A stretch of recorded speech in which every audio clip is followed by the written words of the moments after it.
friends, welcome to Circuit Info YouTube channel. In this video, you will learn how to connect an automatic star-delta starter step by step. Make sure to like this video, subscribe to my channel, and click the bell icon to stay updated with new videos. Stay tuned for more informative content. Automatic star-delta starter with timer, which is used for starting three-phase induction motors to reduce the initial inrush current. Below is a step-by-step explanation of the circuit. 1. Incoming supply. The supply consists of three-phase power, RYB, with neutral, N. It is fed through an MCB, miniature circuit breaker, for overcurrent protection. 2. Power circuit components. Main contactor controls the overall power supply to the motor.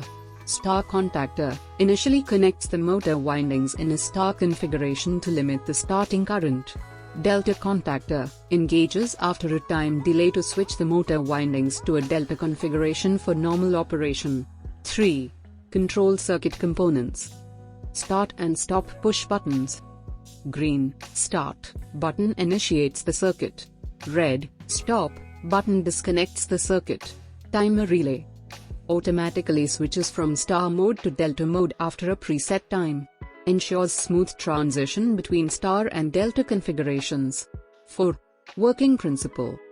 When the start button is pressed, the main contactor and star contactor get activated. The motor starts in the star configuration, reducing the starting current. The timer relay counts down a preset time. After the set time, the star contactor deactivates, and the delta contactor engages. The motor now runs in delta configuration for normal operation. The stop button deactivates the entire circuit. This setup ensures smooth motor startup, reducing voltage drops and protecting electrical components from high inrush currents.